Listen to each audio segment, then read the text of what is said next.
हम जा रहे हैं गुड़िया का स्कूल छोड़ने। Sam, Sam.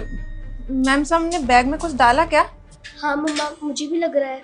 एक मिनट। इतने सारे पैसे, पर मैम साहब ने तेरे बैग में क्यों डाले? एक काम करती हूँ, ये पैसे ना मैम साहब के बैग में ही डाल देती हूँ।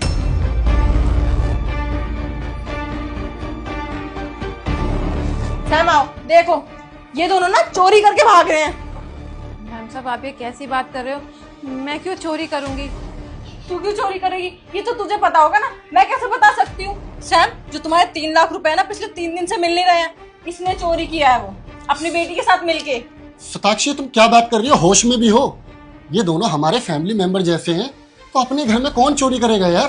फैमिली मेंबर जैसे हैं? फैमिली मेंबर तो नहीं है तो नौकरानी ना। तुम्हें पता नहीं है इन जैसे गरीब लोगों के बारे में।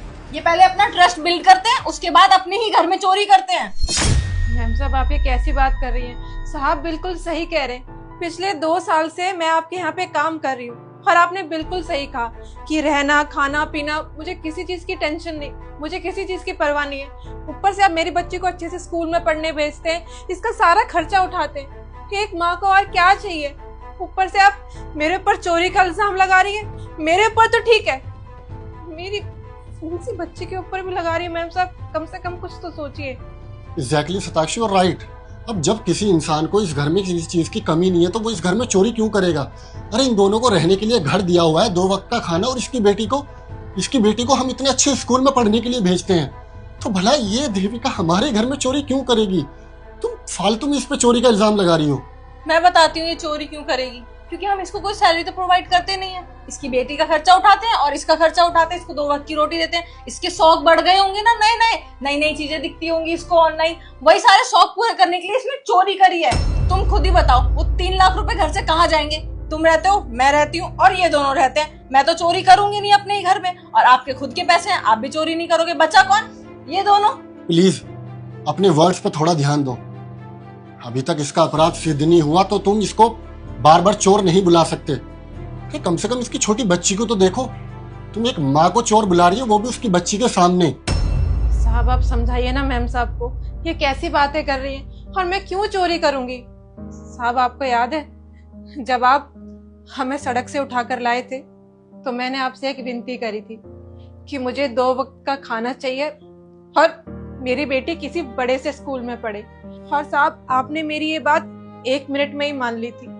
जब मुझे इस घर में 2 वक्त का खाना मिल रहा है, रहने के लिए घर मिल रहा है और मेरी बेटी के सारे खर्चे पूरे हो रहे हैं, तो भला मैं इस घर में चोरी क्यों करूंगी? मैम साहब अगर आपको मेरी कोई बात बुरी लगी हो तो मैं आपसे हाथ जोड़ के माफी मांगती हूँ। अगर आप कहेंगी तो मैं अपनी बेटी से भी कह दूंगी, या आपके हाथ जोड़ के माफी मांगेंगी और साहब से भी मांगेंगी। साहब प्लीज समझाइए ना मैम साहब को, अपनी चोरी नहीं करी। ओ प्लीज, ये इमोशनल ड्रामा ना मेरे सामने मत कर, ठीक है? ये जो तू ड्रामा करती है ना, इसका जादू सैम पे जरूर चल सकता है, मेरे ऊपर नहीं। क्योंकि मुझे अच्छे से पता है कि तेरी नियत में खोट है, और आज तूने वो साबित भी कर दिया अपने ही घर में चोरी करके। तुझे शर्म नहीं आई? जिस घर का तू खाना खा रही है उसी घर में चोरी कर रही है। अच्छा ठीक है, मुझे समझ नहीं आ रहा कि तुम इस पे चोरी का इल्जाम क्यों लगा रही हो। और तुम मेरी वाइफ हो, अगर किसी पे इल्जाम लगा रही हो तो कुछ सोच समझ के लगा रही होगी। लेकिन ठीक है, तुम्हारे पास क्या सबूत है कि देविका ने चोरी की है? और देविका तुम्हारे पास क्या सबूत है कि तुमने इस घर में चोरी नहीं की? और सताक्षी ऐसे ही तो तुम पर चोरी का इल्जाम नहीं लगाएगी ना? मेरे पास तो सबूत है सैम। इसके पास क्या सबूत है कि इसने चोरी नहीं की है? मैंने अपनी आंखों से देखा है, इसने अपनी बेटी के बैग में पैसे डाले हैं। देविका, सताक्षी क्या सही बोल रही है?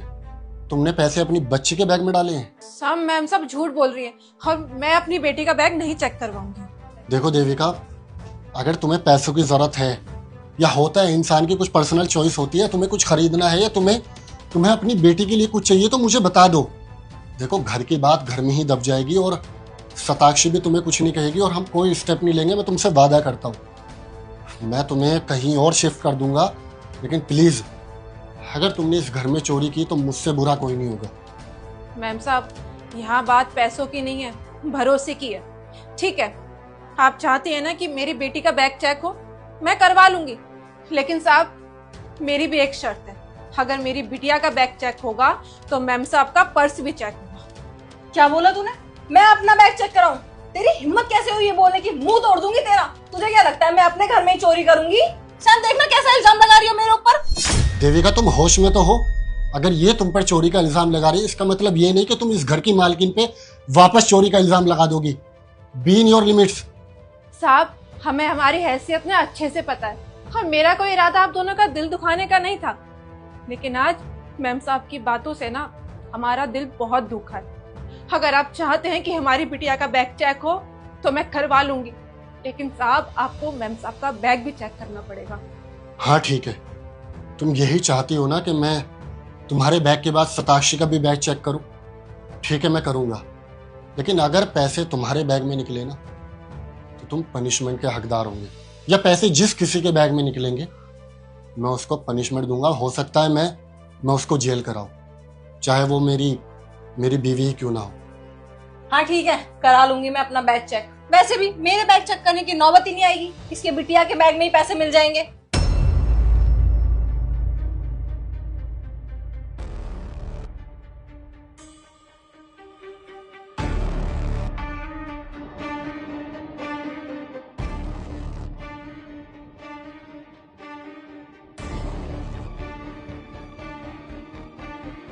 ऐसा कैसे हो सकता है? पैसे कहाँ गए? पकड़ अपना बैग। मैं बताती हूँ मैम साहब, पैसे कहाँ हैं।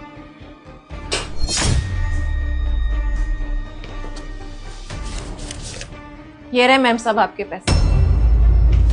साहब, ये रहे आपके 3 लाख रुपए जो काफी समय से आपके घर से गायब थे ना, जिसका इल्जाम मैम साहब मुझ पे और मेरी बेटी पे लगा रही थी। ये मेरे बैग में ऐसा कैसे हो सकता है? मैंने तो पैसे इसके बैग। क्या बोला तुमने? Can you repeat this?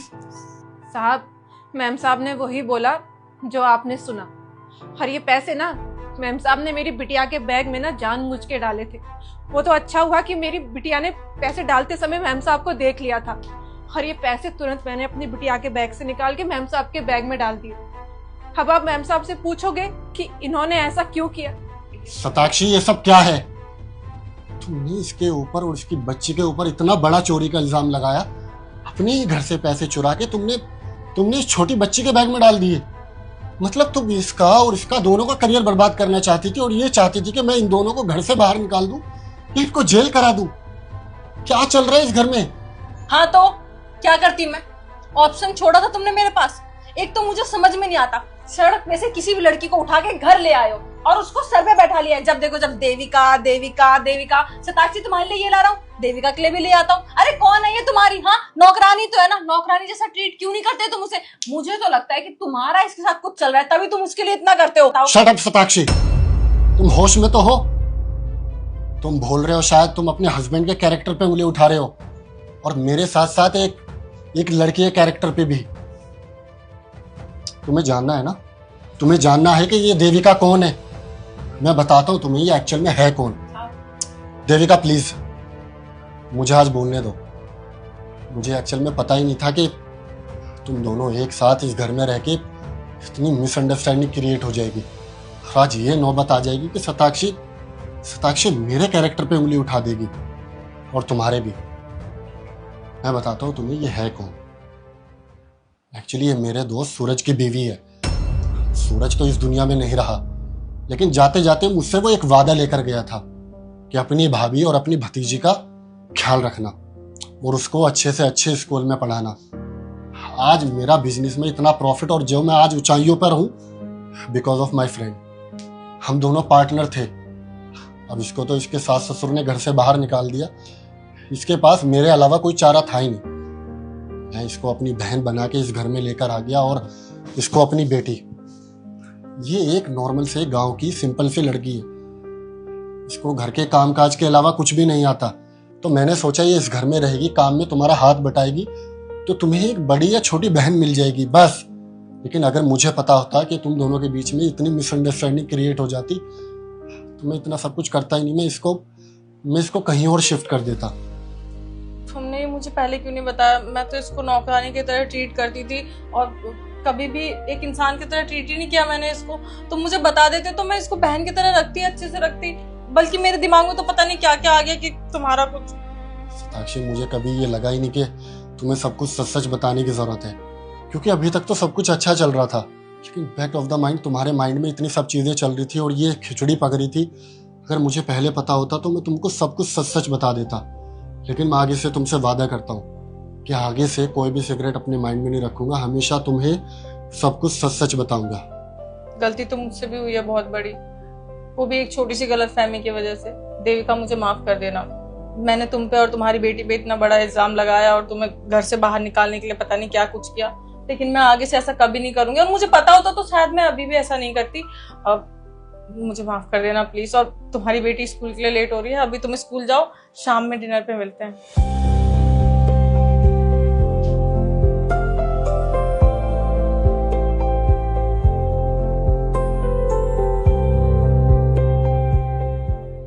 Satakshi, तुम्हें काम के लिए लड़की चाहिए थी ना, ये रही। सारा काम आता है तुम्हें? झाड़ू पोछा बर्तन एंड ऑल? जी मैडम, हमको सारा काम आता है। ओके, कितनी सैलरी चाहती हो तुम? जितनी मैडम आपको सही लगे उतनी दे दीजिएगा। देखो अभी तुम्हारी स्टार्टिंग है तो तुम्हें मैं महीने का 10,000 रुपए दूंगी, लेकिन हाँ तुम्हारा रहना खाना सब कुछ मेरे यहाँ होगा, चलेगा? हाँ चलेगा मैडम, हमको कोनो दिक्कत नहीं। सैम इसको थोड़ा काम समझा दो तुम और पूरा रेस्टोरेंट दिखा दो। ठीक है, आइए।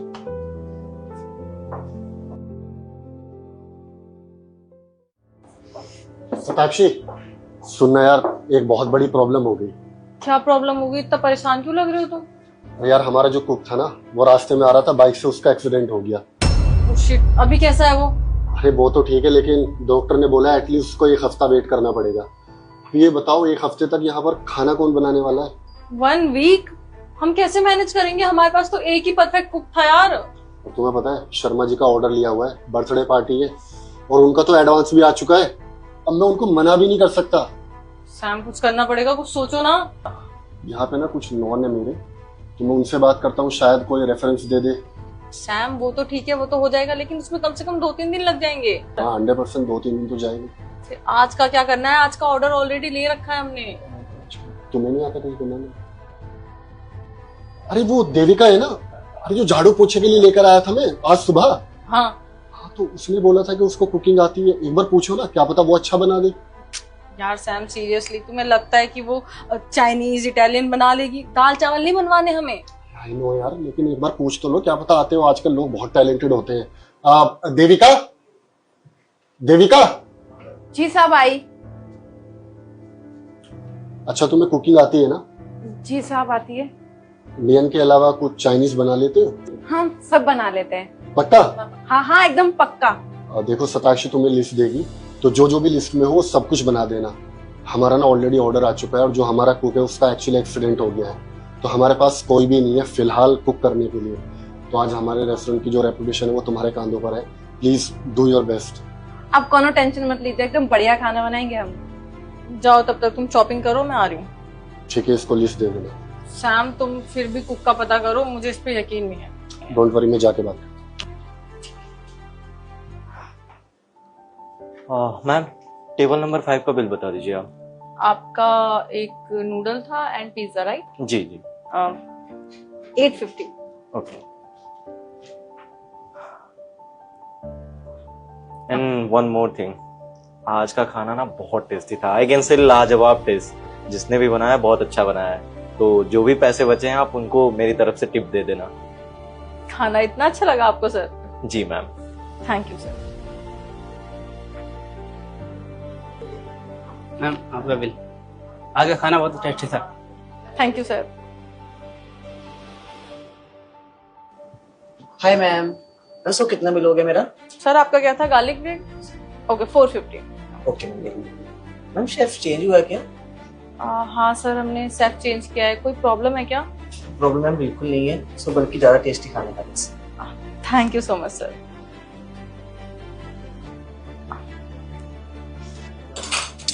सारा काम हो गया? जी मैडम हो गया।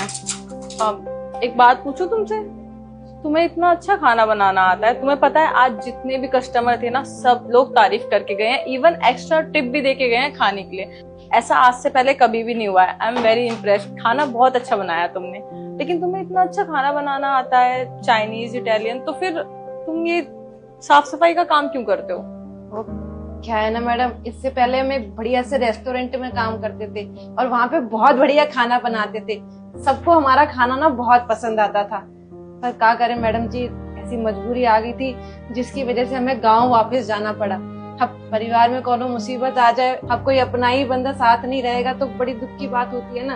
तो हम गांव चले गए। हमने बोला था कि हम 4-5 दिन में वापस आ जाएंगे और हमें भी लगा था हम वापस आ जाएंगे, पर मजबूरी इतनी बढ़ गई कि हम 4-5 दिन में वापस नहीं आ पाए। जैसे तैसे घर को संभाल के हम जब शहर वापस आए उसी रेस्टोरेंट में दोबारा काम करने के लिए, तब हमको पता चला कि हमारे बॉस ने वहां पे किसी और को काम पे रख लिया था। अब क्या करें, घर वालों को पालना था तो जो काम मिला वो हमने कर लिया। ये बात थी। चलो, उस रेस्टोरेंट का तो मुझे नहीं पता, लेकिन मुझे तुम्हारा काम बहुत पसंद आया। नो डाउट कि तुम्हारे हाथ में ना जादू है।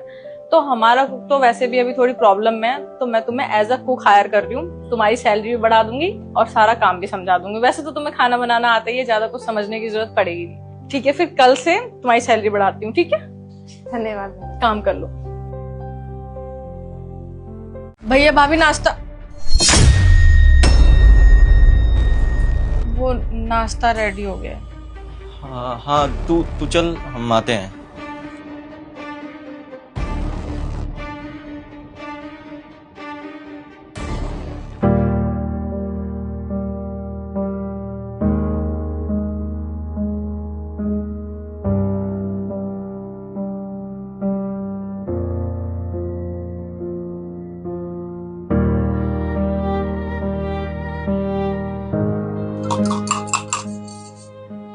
छोटी, तू इतनी रात में किचन में क्या कर रही है? कुछ नहीं, बस कॉफी पीने का मन कर रहा था तो कॉफी बना रही हूँ। तू भी ना कॉफी की बहुत एडिक्टेड है, इसलिए रात रात भर तुझे नींद नहीं आती है। अच्छा, एक काम कर, अगर कॉफी बना रही है तो मेरे लिए भी थोड़ा सा बना देना। ठीक है भैया। भैया एक बात पूछूं? हाँ पूछ, क्या बात है?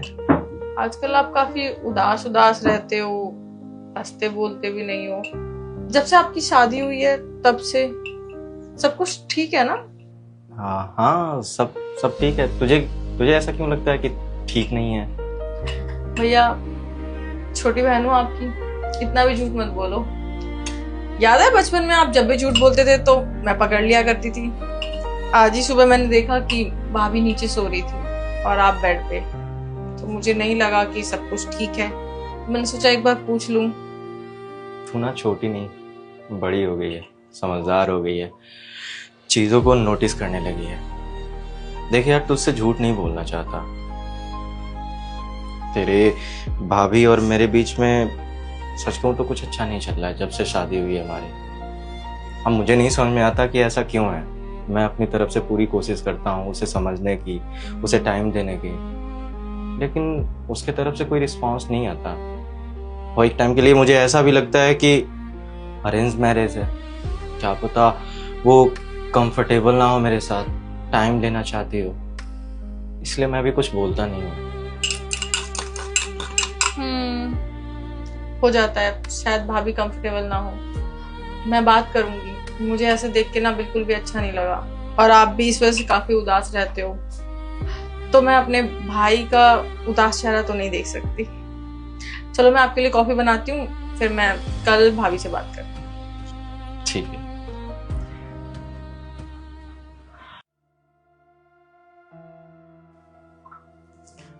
क्या कर रहे हो भाभी? सैलेड काट रही थी। भाभी, मुझे आपसे कुछ बात करनी थी। हाँ बोलो। आप ठीक हो? हाँ मैं बिल्कुल ठीक हूँ, पर आप ये सवाल क्यों पूछ रही हो दीदी? भाभी, वो एक्चुअली कल मैंने देख लिया था कि आप नीचे सो रहे थे और भैया ऊपर, तो ऐसा तो हो नहीं सकता कि रिश्ते में सब कुछ ठीक हो फिर भी आप जमीन पे सो रहे थे। तो कुछ तो दिक्कत है। अगर कोई प्रॉब्लम है तो आप मुझे बताइए। मुझे ऐसा देख के बिल्कुल अच्छा नहीं लगा। आप मुझसे शेयर कर सकती हैं। वैसे तो मैं आपकी नंद हूँ, मेरा कोई हक नहीं बनता बोलने का, बट सोचा एक बार पूछ लूँ। अगर कोई बड़ी प्रॉब्लम है तो मैं भैया से बात कर लूंगी। दीदी एक्चुअली बात ऐसी है कि मैं ना ये शादी नहीं करना चाहती थी, मैं ना आगे पढ़ना चाहती थी, और मेरे को तो पता भी नहीं कि कब मेरे घर वालों ने ये शादी की डेट फिक्स कर दी और शादी हो गई और मेरे लिए इनके साथ एडजस्ट करना बहुत ज़्यादा मुश्किल हो रहा है। ऐसा नहीं है कि मैंने आपके भैया के साथ एडजस्ट करने की कोशिश नहीं करी, बहुत करी, पर दीदी नहीं हो पा रहा है। तो बस बात इतनी सी है, मतलब और कोई प्रॉब्लम नहीं है? तो कोई दिक्कत ही नहीं है इतनी सी बात पे। तो आप एक बार भैया से बात करके देखिए ना। आपको पता है, मैं शादी से पहले जितना पढ़ना चाहती थी ना, भैया ने मुझे उतना पढ़ाया। जब मैंने उनको बोला कि भैया बस अब पढ़ाई नहीं करनी, अब मैं शादी के लिए रेडी हूँ, तब उन्होंने मेरी शादी कराई थी। आपको तो पता है, मम्मी पापा तो है नहीं, मेरे लिए जो है मेरे भैया ही हैं। और शादी के बाद ना वो काफी उदास रहते हैं। ऑब्वियस सी बात है भाभी, अगर उनकी मैरिड लाइफ भी अच्छी नहीं चलेगी तो वो हैप्पी कैसे रह पाएंगी। और आपको अगर पढ़ाई करनी है तो आप भैया से बोलिए ना, वो कभी भी मना नहीं करेंगे। शादी के बाद भी वो आपको पढ़ा सकते हैं। आप उनसे बात करके देखिए और अपने रिश्ते पे भी थोड़ा ध्यान दे के देखिए। अगर घर में रिश्ता बिगड़ता है ना, तो सारे घर वालों को मिलकर ही उसे सुधारना पड़ता है। इसलिए बस मैंने सोचा कि आपसे बात कर लूं ताकि आप दोनों का रिश्ता बचा रहे। ठीक है दीदी, मैं कोशिश करती हूँ और इस बारे में भी मैं आपके भैया से जरूर बात करूंगी। ओके भाभी, अब मेरे लिए कोई काम हो तो बताइए। तुम्हारे लिए कोई काम नहीं, तुम बस आराम करो।